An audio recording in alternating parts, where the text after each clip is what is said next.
Assalamualaikum warahmatullahi wabarakatuh. Jadi kita akan teruskan lagi dengan chapter yang ketujuh. Okey, kita dalam kita punya silibus untuk ITW 2013 kita hanya ada 7 chapter sahaja. Kita dah tengok kalau kamu perasan di Google Classroom hanya ada sekarang ni sampai setakat sekarang ni kita dah masuk chapter yang kelima, chapter 1, 2, 3, 4 dan 5. Chapter hari ini untuk hari ini kita akan masuk chapter yang ketujuh. Tetapi di mana chapter yang keenam? Okey, chapter yang keenam tajuk dia adalah Internet Tools. Internet Tools telah saya bincangkan dalam chapter yang pertama bersama-sama dengan chapter yang pertama lah.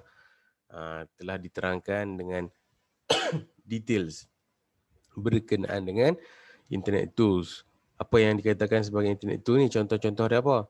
Contoh dia macam uh, FTP, Gopher, Internet Browser, emails, semua tu adalah Internet Tools tu. Kita dah bincangkan dengan details di dalam chapter yang pertama. Okey, untuk hari ini kita akan masuk chapter yang terakhir lah, chapter yang ketujuh. Dan saya pun bermula minggu ni saya akan kuranglah masa dengan pelajar dengan kelas. Jadi elok sangatlah untuk kita habiskan chapter kita hari ni. Dan itu sebab pentingnya kalau buat prarakam kelas ni sebab kamu boleh tengok berulang kali. Kalau bagi nota slide saja tanpa penerangan nanti kamu tak faham lah. Jadi kita buat prarakam, saya explain lah apa yang ada di dalam chapter yang kita nak bincangkan. Jadi chapter yang ketujuh adalah berkaitan dengan open source dan juga web application development.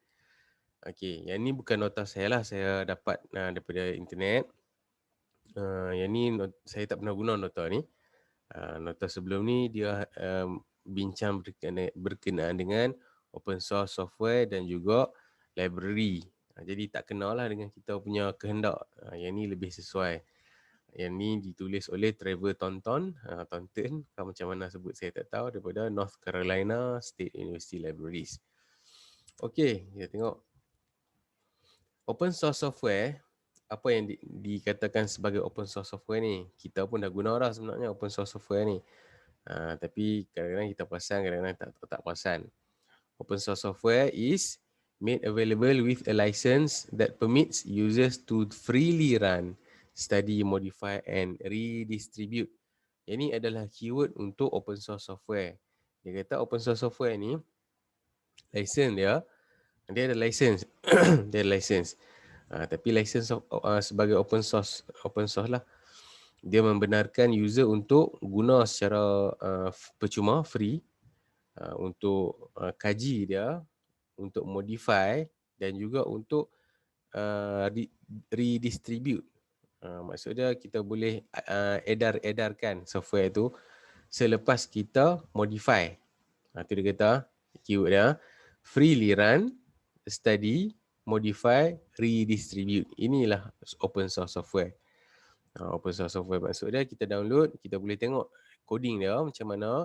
Kalau kita rasa tak puas hati apa yang kita dah install, kita boleh modify coding tu dan jadikan software tu sebagai version yang lain daripada yang kita download. Dan kita boleh edarkan kepada orang lain pula. Tetapi tak boleh claim lah yang tu kita punya sebab dia untuk kegunaan ramai, freely run, tapi license lah. Okay, distributed with its source code in a human readable format, enabling study and modification. Macam saya bagi tahu tadi lah, dia kita boleh modify dia punya source code sebab dia bila dia bagi dia punya executable file, dia juga bagi source code. Yang ni option lah, kalau kita hanya nak guna software, kita tak perlu dapatkanlah source code dia. Kita hanya install dia punya software. Source code kalau kita nak study dan nak modify software itulah. Okay, seterusnya typically developed in an public collaborative manner. Dia develop secara community lah, secara ramai-ramai di develop. Bukan kita upah orang ataupun syarikat-syarikat tertentu untuk membangunkan dia. Okay. Sebab tu kita tak boleh claim software open source software ni kita punya walaupun kita modify sikit. Kita hanya boleh tambah nama sajalah. Okey, sejarah dia. Pada bermula 50-an sehingga 60-an, software customarily distributed with source few restrictions. Dia nak macam dengan open source lah, tapi dia ada restriction juga, few restriction. 70-an, software companies begin to implement measures to prevent users from accessing source code. Start daripada 70-an, company-company yang buat software ni dia dah limit dah. Dia restrict terus daripada user untuk tengok source code. Jadi user tak boleh nak modify lah software tu. Mungkin masa tu dah mula nak menjual software. Bermula 80-an, US copyright protection extended to computer programs. Jadi protection dia copyright lah. Tak boleh nak ubah-ubah. Kalau kita claim, kita ubah, kita claim tu software kita kena saman lah. Kemudian ada GNU project, GNU project, founded in 1983 by Richard Stallman, formerly of MIT. MIT ni apa? Kalau orang yang belajar engineering, teknologi, dia mesti kenal lah MIT. MIT ni Massachusetts Institute of Technology. Kira ramai-ramai orang yang buat apa? Yang terlibat dengan invention dalam bidang teknologi dan bidang kejuruteraan, banyaknya daripada MIT lah. Nak masuk dia susah. Situ semua orang yang pandai-pandai lah. To develop software free from restriction. Ini bermulanya projek untuk membangunkan software tanpa restriction. Dia perkenalkan GNU, GNU Operating System, kemudian GNU General Public License, GPL. Ini kalau kamu biasa install, kamu tengok satu. Kalau open source tu dia adalah GPL ni.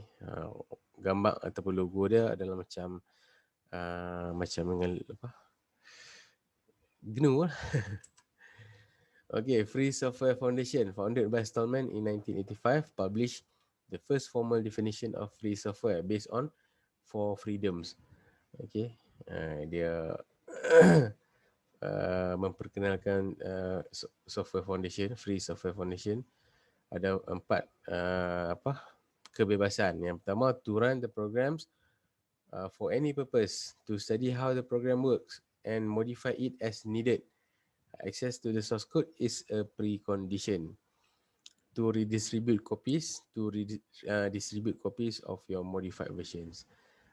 Redistribute copies ni maksud kita boleh host software yang kita download daripada orang yang buat asal tu. Kita host di kita punya website ataupun di hosting kita, orang boleh download tanpa ada modifikasi, tanpa ada modification pada salinan asal. Itu maksud redistribute. Kemudian yang keempat ni, to distribute copies of your modified versions. Kita juga boleh, lepas kita dah modify, kita boleh distribute kita punya version. Okay. Dan tanpa ada sebarang sekatan lah. Itu yang open source software. Okay, Linux. First version developed by Linus Torvalds in 1991, released under the GPL, tadi General Public License, in 1992. Thousands of developers contribute to its further development. Okay, yang mula-mula develop oleh Linus ni, kemudian di release 92, kemudian ramai sebab dia open source, jadi orang boleh tambah macam-macam lah dekat Linux ni. Kelebihan dia apa? Jadi waktu zaman ni open source. Sekarang ni ada yang Linux ni telah dijadikan sebagai enterprise. Jadi orang jual lah enterprise ni, version enterprise ni orang jual dengan harga yang sangat mahal. Developed by thousands of developers secara percuma. Jadi tak payahlah nak tubuhkan syarikat, software development company untuk buat operating system ni. Kita suruh orang yang kebanyakan lah buat. Kemudian kita tengok yang tak sesuai kita buang, yang elok kita kekalkan. Jadi free lah development operating system tu, tapi dia jual. Adalah benda-benda yang dia tambah yang menyebabkan dia boleh jual. Pada tahun 97, Eric Raymond published The Cathedral and the Bazaar, extolling the benefits of distributed development. Given enough eyeballs, all bugs are shallow. Maksud apa ayat ni adalah kalau bagi ramai orang study modify, jadi dia punya bugs adalah sedikit lah. Jadi, sebab semua orang boleh tengok. Orang ni perasan, oh ni ada kesalahan, dia ubah. Orang lain pula perasan, oh selepas perubahan tu masih ada kekurangan lagi, ada bug lagi. Modify. Lain-lain kali dia punya bugs tu tinggal sikit lah. Itu kelebihan yang ada pada open source. Tak macam closed source. Contohlah siapa yang main game. Ada bug. Game kan, ada bug. Mobile Legend ke, PUBG ke apa ke. Main, ada bug. Jadi nak tunggu bug tu diperbetulkan, hanya software company yang develop game tu saja yang boleh selesaikan bug. Kalau macam open source ni, orang nampak bug, orang terus edit dan distribute balik selepas edit. Jadi dia punya bug tu kurang lah. Sebab tu dia kata all bugs are shallow. Open source development principle, users as co-developer. User, orang yang download dan install tu sebagai co-developer. Sebab dia boleh tahu ada bug. Jadi dia bagi tahulah kat developer kalau walaupun dia tak reti nak modify. Kemudian release early, release often. Okay. Dia siap, release. Kemudian ada modification, release often. Kerap lah, maksudnya release tu kerap. Multiple versions, stable plus development. Multiple versions sebab dia kan, kalau kamu biasa menggunakan Android, dia ada nightly build. Maksudnya tiap-tiap ayat dia macam nak kata tiap-tiap malam ada version yang diperbaharui lah. Modularity dan dynamic decision making structure. Open source license. Open source licenses. Copyright protections restriction apply automatically. Licenses allow a copyright holder to grant permissions to users.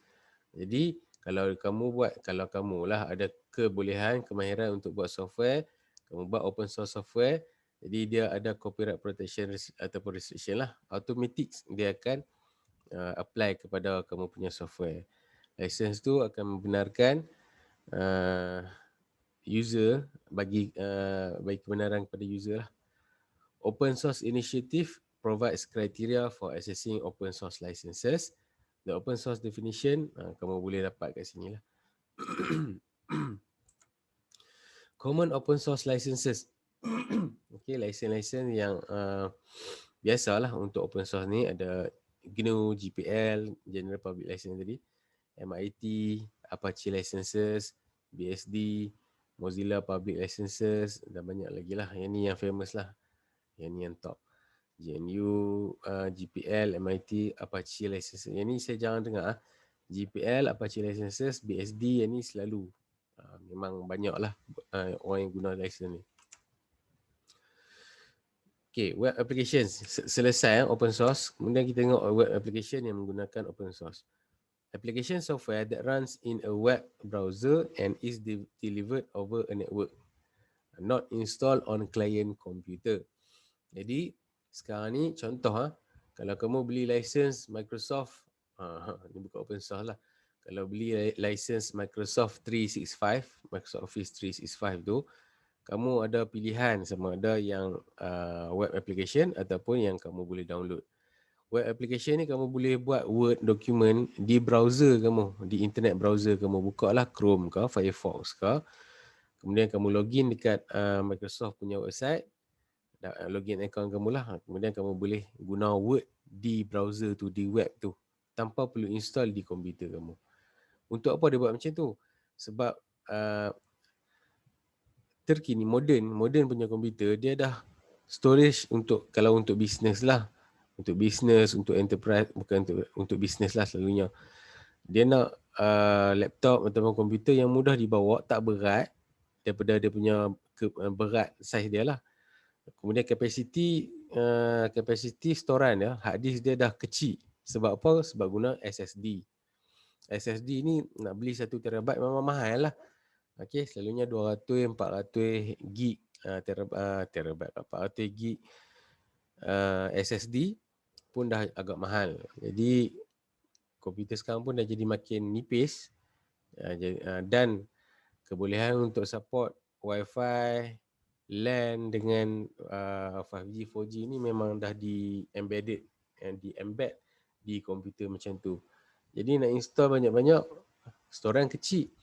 Dia buat macam mana? Dia buat guna web application. So login masuk account, kamu boleh tak perlu install apa-apa, kamu boleh buat dokumen di browser. Yang ni lebih dia menjimatkan storan kamu lah.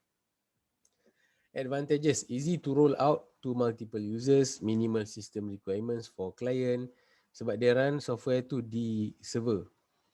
Cross platform, cross device compatibility. Jadi bila kita buat web application, web ni tak kisahlah di Windows, di Linux, di Unix, di Mac OS, di iOS, di Android, semua boleh buka. Sebab tu dia kata cross platform. Buat web application, semua operating system boleh buka. Tak macam Microsoft Office. Contoh dia, kamu nak install Office, Microsoft Office di Linux, tak boleh. Sebab dia platform independent. Dia bergantung kepada platform operating system kamu lah. Increasingly rich user experience as web technologies improve. 3-tiered structure. Okay, ada presentations, level ataupun tier presentation melibatkan web browser. Yang ni dia menggunakan HTML, CSS, JavaScript. Ini kita dah bincang lah. HTML, CSS, JavaScript. Macam saya bagi tahu itulah, ada siapa tu tanya. Mahir tiga-tiga ni memang website kamu cantik lah. HTML, CSS dan JavaScript. Kemudian tier yang kedua, application logic. Menggunakan PHP, Python, Ruby. Kalau kamu masih ingat, yang ni adalah bahagian server side script. Ini bahagian client side script. Dia dah sebut kat sini client. Dan tier yang ketiga adalah storage, database, file system, indexes. Jadi bila kita buat website lah, bukan web page, website. Kamu jangan pula kata, apa beza website dengan web page? Memang berbeza lah. Website adalah koleksi web page. Website adalah koleksi web pages. Kamu ada banyak web pages, kamu combine dalam satu server, akan jadi website. Jadi bila ada website, dia melibatkan ketiga-tiga tier structure ni lah. Typical architecture. Client, request pada server, yang ni kita dah tengok yang untuk chapter yang keempat. Okay.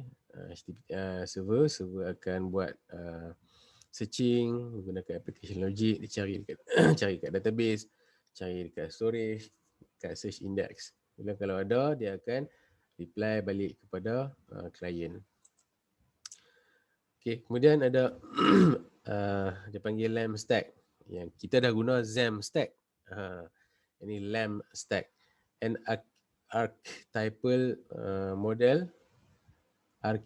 model for server-side architecture with open source components. Jadi LAMP ni satu software lah, LAMP. Dia menggabungkan Linux, Apache, MySQL dan PHP. Kamu hari tu saya suruh install XAMPP. X tu mewakili cross. Maksudnya semua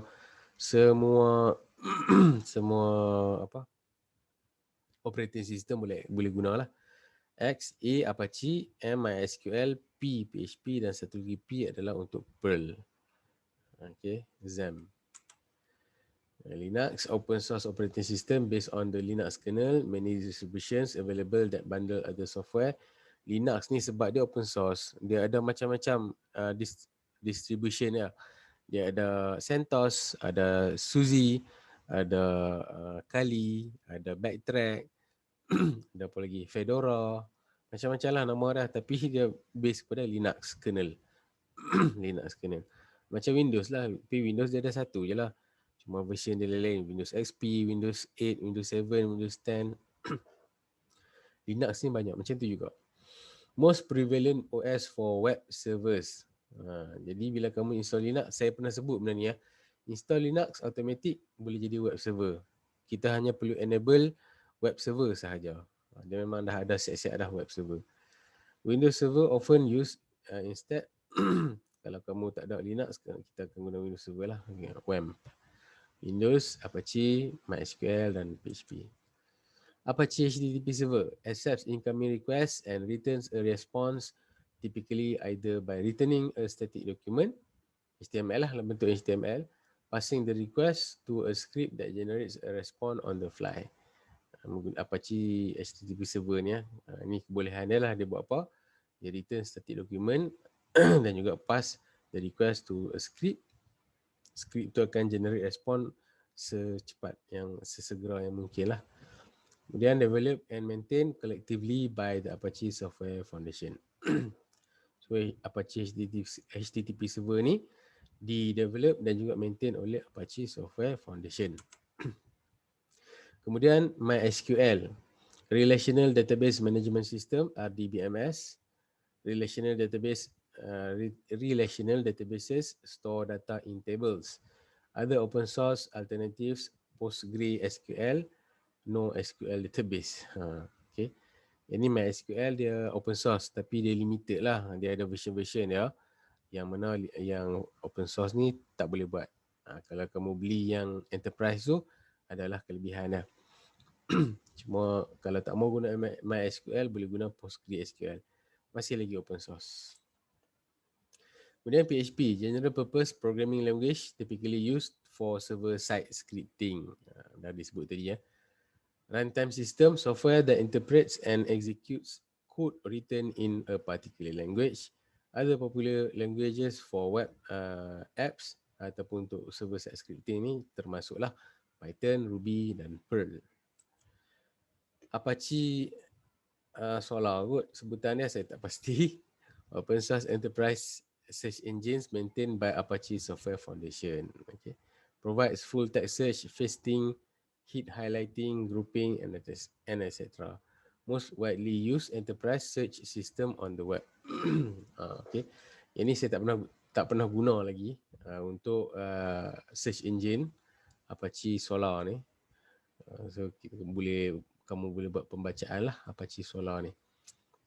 Apache Solar ni apa? Search engine. Open source. Kemudian HTML. HTML ni kita dah bincang itu. Structural Foundation for Web Content. Yang ni lah. Kalau nak buat web macam mana pun kena tahulah HTML ni. Kemudian ada Document Object Model menggunakan JavaScript ataupun script, client-side script. Representation of page structure within the browser.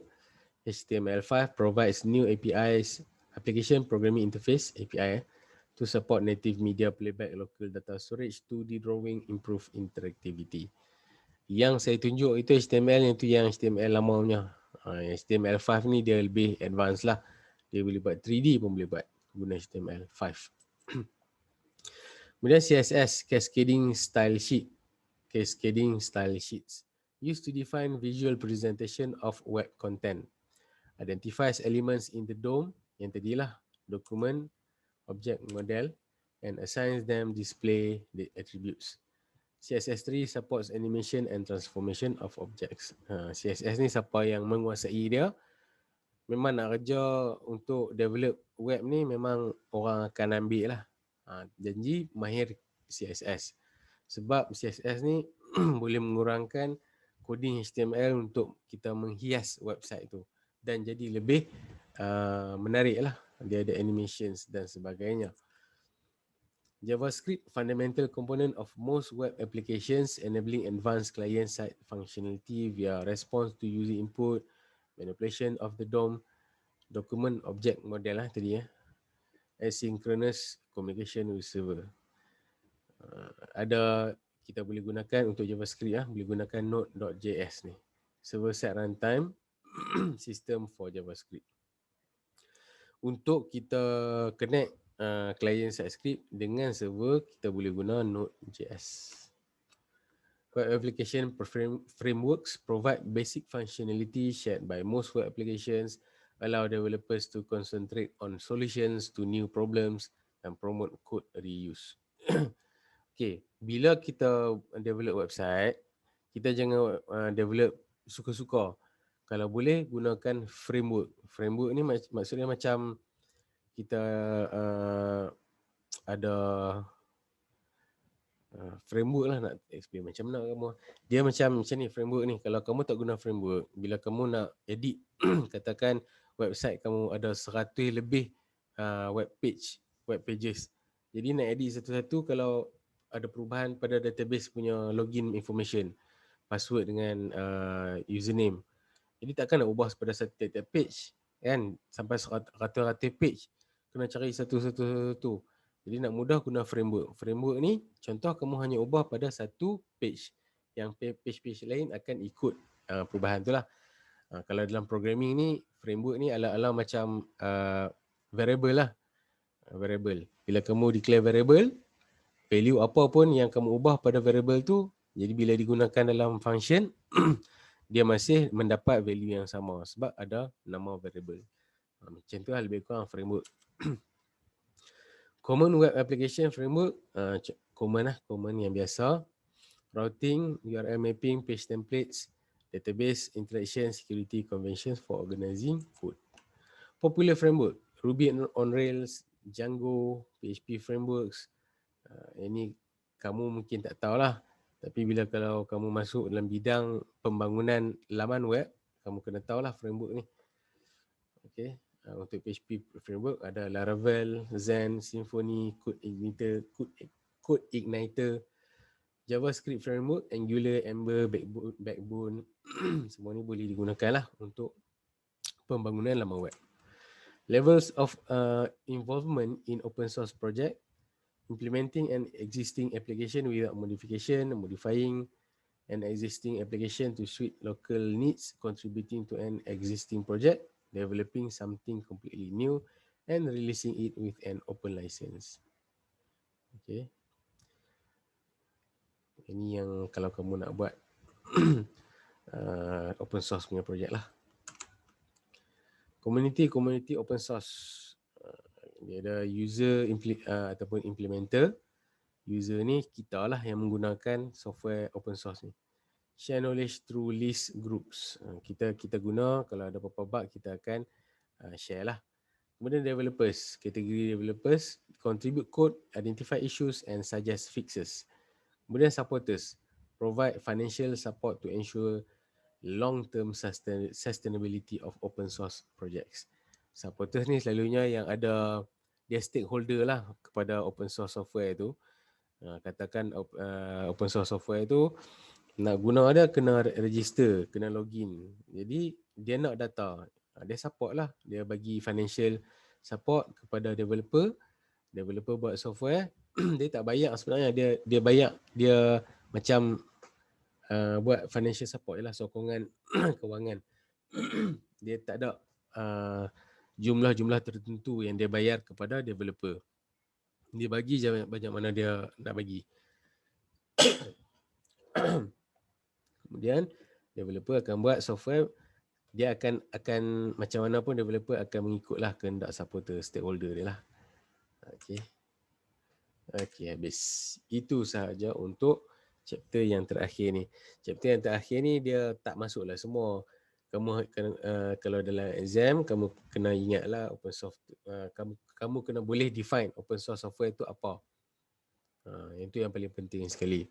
Apa beza dengan closed source software? Apa contoh-contoh open source software? Itu sajalah, teori tak banyak itu. Okey, itu sahaja. Dan saya harap kamu dapat memahamilah semua chapter 1 sampai chapter 7 ni. Dan saya ulang sekali lagi lah, chapter 7 ni adalah chapter terakhir. Jadi lepas-lepas ni kita buat latihan-latihan sajalah. Kita tak ada lab untuk ITW ni, kita hanya belajar teori sahaja. Jadi saya kena bagi assignment dan juga latihan lah. Kamu buat assignment, buat latihan tu bagi elok-elok, dapat markah. Sebab dia 60% lah, 60%. Jadi kalau kamu boleh score pada carry marks ni, kira insyaAllah kamu boleh dapat B lah ataupun A. A lah, target A lah. Okay. Ada apa-apa soalan boleh tanya dalam grup. Itu sahaja. Sekian. Assalamualaikum warahmatullahi wabarakatuh. Terima kasih.